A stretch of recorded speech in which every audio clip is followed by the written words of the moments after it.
noticia requiere profundidad. En Notimundo están los protagonistas de la noticia. Ministro, gracias por acompañarnos. Estamos de a poco retomando ya la normalidad y bueno, estamos en esta entrevista presencial. Bienvenido a este espacio. Y es importante conocer cuál ha sido pues la realidad o cuál era la propuesta inicial en cuanto a este reglamento, que lo que buscaba de alguna manera es regular esta actividad turística que sin duda alguna genera también ingresos al país, pero que no era tampoco una actividad que compaginaba con las actividades que sí pagan impuestos en el ámbito turístico.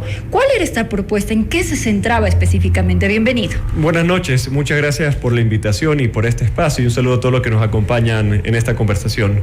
Bueno, primero hay que aclarar que desde el Ministerio de Turismo siempre hemos dicho que la economía compartida llegó al Ecuador para quedarse, pero era importante para nosotros, para el gobierno, formalizar, legitimar esta actividad comercial que está ocurriendo hoy por hoy en el Ecuador.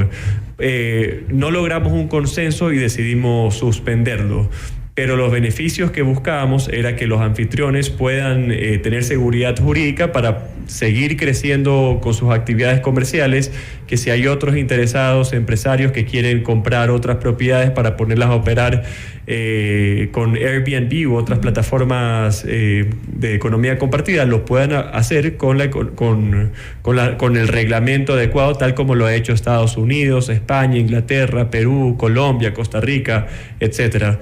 En redes sociales se leyó mucho que el Ministerio de Turismo estaba buscando bloquear, y eso era completamente falso.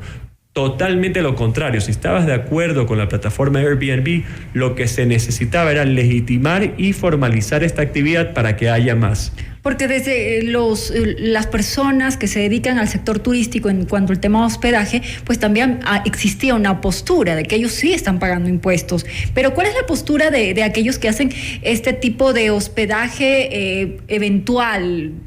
Cuando un turista quiere visitar al país, pues arrienda un departamento, una casa. ¿Cuál era la posición de ellos? Hay de todo. Aquí hay varios grupos de interés en la elaboración de este borrador de reglamento, y fue un proceso completamente participativo y democrático. Teníamos reuniones y talleres con AME en representación de todas las alcaldías, con los anfitriones, con los hoteleros y también con la academia, pero lastimosamente no se logró un consenso, y por eso hemos decidido suspenderlo por el momento. Pero ¿no es un poco peligroso, ministro, de que exista este tipo de actividad económica, porque viene siendo una actividad económica que no esté legalizada, que no cumpla con la normativa?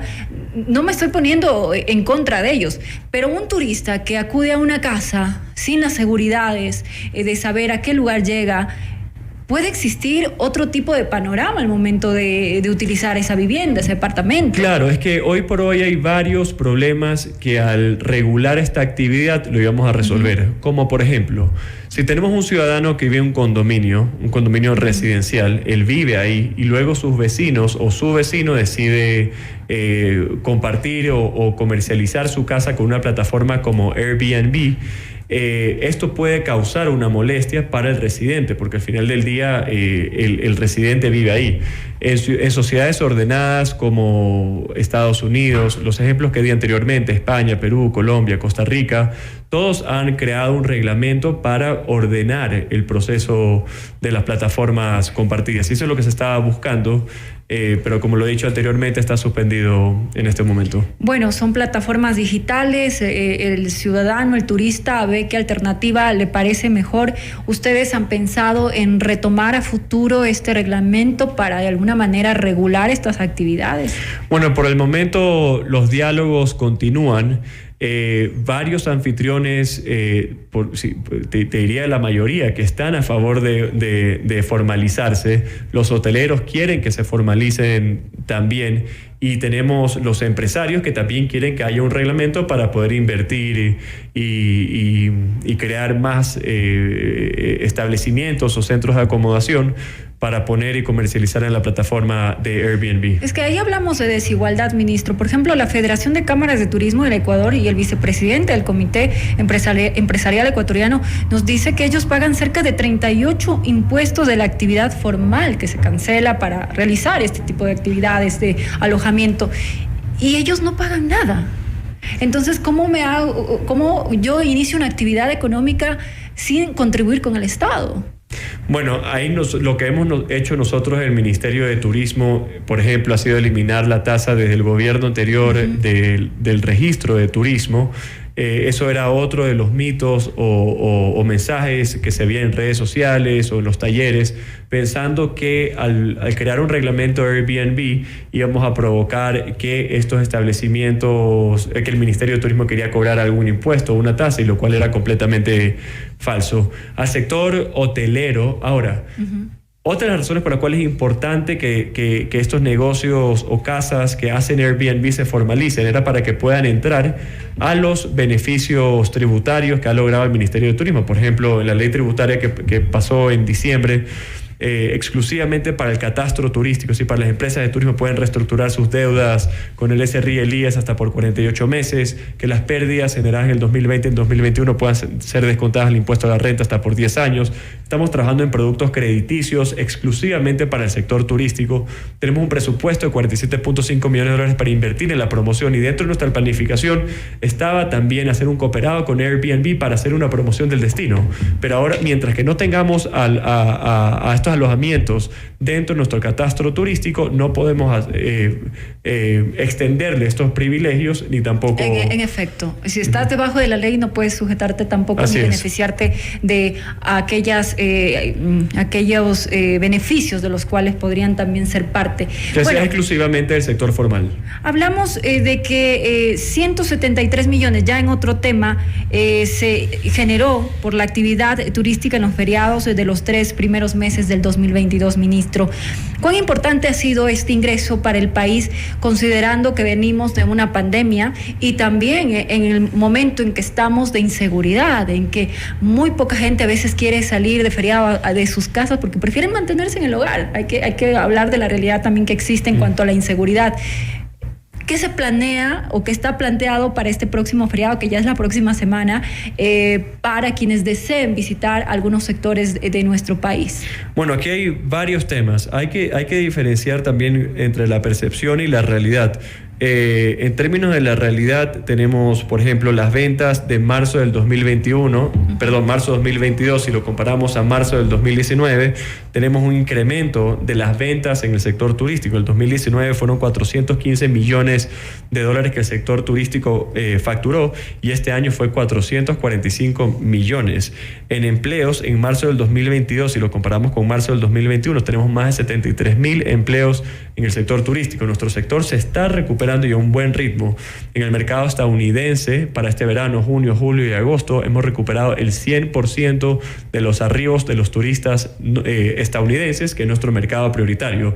En términos de seguridad, el Ministerio de Turismo activó la policía turística. Tenemos más de 300 agentes cuidando el bienestar de los turistas nacionales e internacionales en diferentes destinos turísticos del país.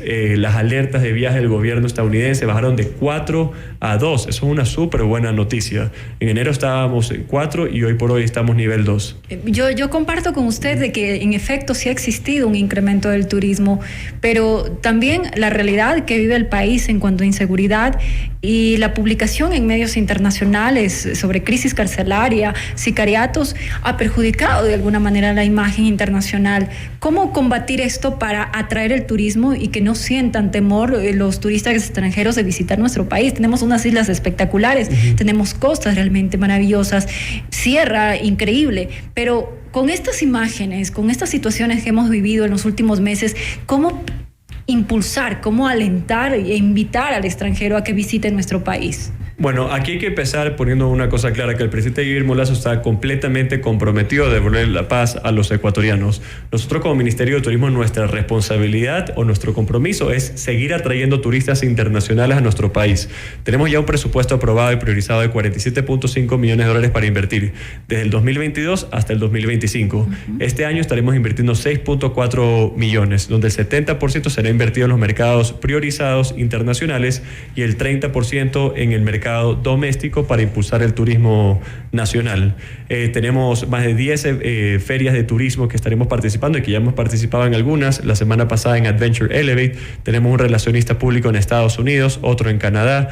La próxima semana tenemos en Inglaterra y en algunos países de Europa Occidental, porque es muy importante, así como hay noticias negativas internacionales, que no son muchas, son pocas, necesitamos contrarrestar estas noticias con noticias positivas, porque creo que en Ecuador tenemos muchísimas noticias,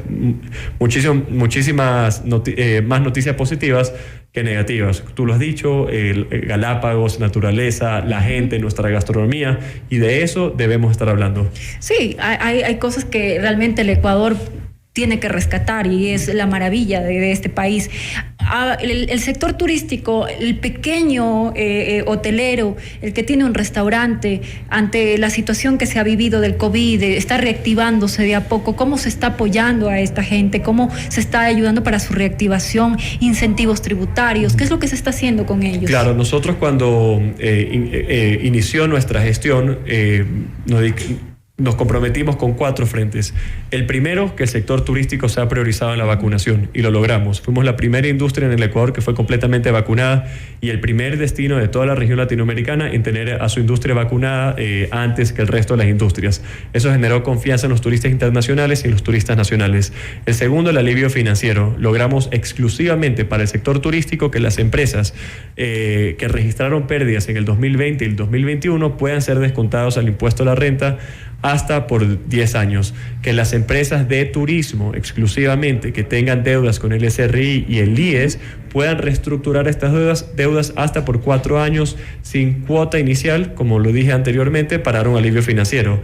Disminuimos el IVA del 12 al 8% para impulsar el turismo doméstico en 12 feriados del año por decreto del presidente. Ya tuvimos los 2 primeros feriados del año con disminución del IVA. Es decir, a fijarse en la factura en este feriado del 24 No, porque son por decreto del presidente y el decreto del presidente al comienzo del año fue para los primeros 2. Ya. El tercer feriado que tuvimos hace poco no tuvimos reducción del IVA del 2 al 8% y en este momento hemos dado una recomendación de fechas cuáles serían los 5 días más que nos queda para disminuir el IVA del 12 al 8%. Entonces, como puede ver, hemos dado el alivio financiero que el sector privado necesita. El sector turístico está completamente reactivado en este momento. Podemos ver los restaurantes que están ocupados, la migración de los aeropuertos con la llegada de los turistas. Marzo fue el primer mes, luego de 2 años, que Galápagos superó más de 20,000 visitantes internacionales.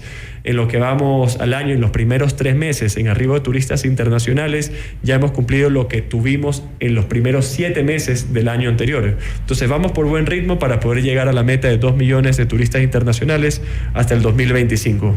Usted habló algo importante, va a haber seguridad en este feriado, el uso de mascarillas. Hay un municipio del país que ha dicho que aún se sigue usando mascarillas.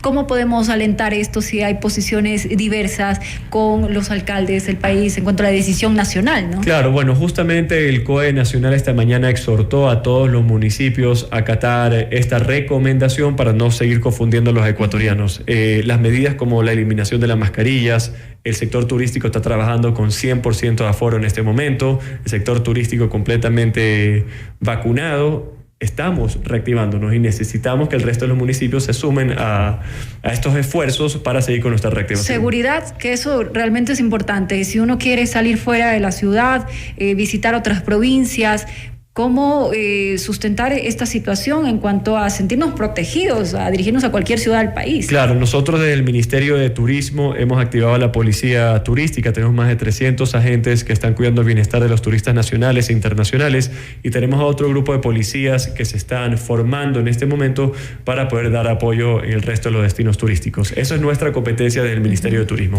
Antes de finalizar esta entrevista, yo recuerdo que usted desde hace mucho antes de ser ministro y cuando ya lo fue, pues se hablaba de impulsar el tren que es emblemático, forma parte del patrimonio de nuestro país. ¿Qué está sucediendo? No tenemos noticias de ello. ¿Qué sucede? Claro, ¿se reactivará o no? Claro, esa es la idea. El gobierno está completamente comprometido en reactivar el tren. Le cuento qué es lo que ha sucedido. Cuando este gobierno inició, la empresa pública Trenes del Ecuador se encontraba en proceso de liquidación desde el gobierno anterior. Ese proceso de liquidación tenía que terminar. Muchos han de preguntar por qué se está liquidando el tren si se lo quiere reactivar. Porque la empresa pública tenía registradas muchísimas pérdidas que tenía que pagar esas deudas, los pasivos, que son sueldos, jubilados, deudas a los proveedores, entre otras cosas. ¿Y qué es lo que se está liquidando? Los bienes no productivos. ¿Cuáles son los bienes no productivos? Desde resmas de papel, escritorios, cámaras fotográficas, terrenos que nada tienen que ver con la operación del tren. Con esa venta se busca cubrir los pasivos para luego trasladar los bienes productivos al Ministerio de Transporte y Obras Públicas, que de la mano con la Secretaría de Alianzas Públicos-Privadas llevarán adelante este proceso. Pero el compromiso de reactivar el tren sigue en pie. Estos procesos no culminan de la noche a la mañana, toman tiempo. Generalmente un proceso de alianzas públicos-privadas puede tomar de 3 a 4 años. De la Secretaría de Alianzas Públicos-Privadas tienen una meta de 2 años. Usted ha mencionado una alianza público-privada. En efecto, esto quiere decir que tanto el Estado como una empresa privada, que puede ser el país o el extranjero, se hagan cargo de volver a tener un tren que esté en nuestro país activo. Operativo y sostenible. Exacto. Porque, ¿qué es lo que pasaba antes? Tenemos a Perú, que tiene un tren maravilloso. Y rentable. A nosotros nos estaba costando a todos los ecuatorianos $20 millones en una operación del tren que no era sostenible y era manejada por el sector público. Y usted sabe que cada cambio de gobierno entran nuevos ejecutivos, a veces hay ejecutivos que conocen de la operación del tren y luego tienes otros ejecutivos que no son ni empresarios ni saben cómo funciona la operación de un tren. Pero esperamos en su periodo, señor ministro, que esté funcionando el tren. Eso lo estoy empujando, estoy completamente comprometido. El tren del Ecuador debe de reactivarse, pero con una operación sostenible que no le cueste 20 millones a los ecuatorianos, sino que genere renta para nosotros. Otra cosa más, en cuanto al tema de los vuelos, hay muchas quejas, no sé si directamente su competencia, pero sí influye en el ámbito turístico. Mucha gente se queja, retrasos, vuelos cancelados, y la gente pues dice, no viajo a Ecuador porque hay este tipo de paralizaciones o me cambian el vuelo.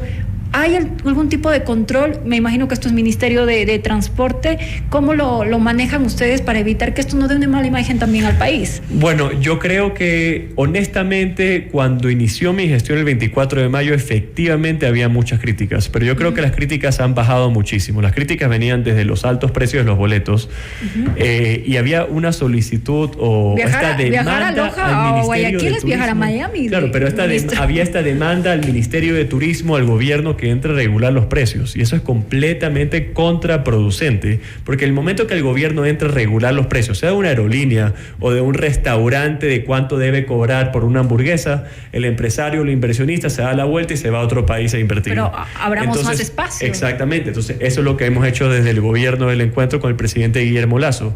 A los pocos meses de nuestra gestión eliminamos el 5% del ISE a las aerolíneas para poder firmar acuerdos de cielos abiertos con diferentes naciones, lo cual ya se ha logrado. Países como Perú, Colombia, Panamá han firmado acuerdos de cielos abiertos desde los 90s. Estamos 2022 y recién Ecuador firma el primer acuerdo de cielos abiertos, para que vean lo atrasado que estamos. Pero es importante ganar este tiempo y crear las condiciones idóneas para que entren más aerolíneas a volar en nuestros cielos, y entre más competencia, más ofertas o mejores precios y mejores condiciones para el usuario. Y solo para darle un ejemplo, tenemos LATAM, a partir de julio tiene 60% más de frecuencias de lo que tenía en el 2019, 60% más de lo que tenía prepandemia.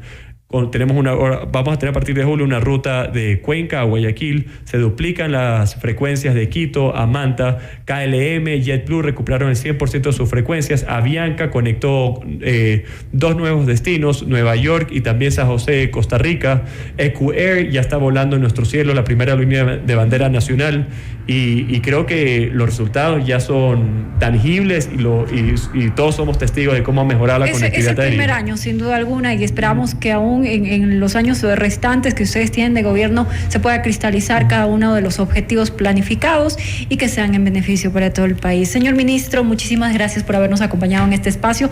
Esperábamos nuevamente tenerlo para dialogar un poco más sobre los temas de turismo de nuestro país. Muchísimas gracias por la invitación. Una buena noche.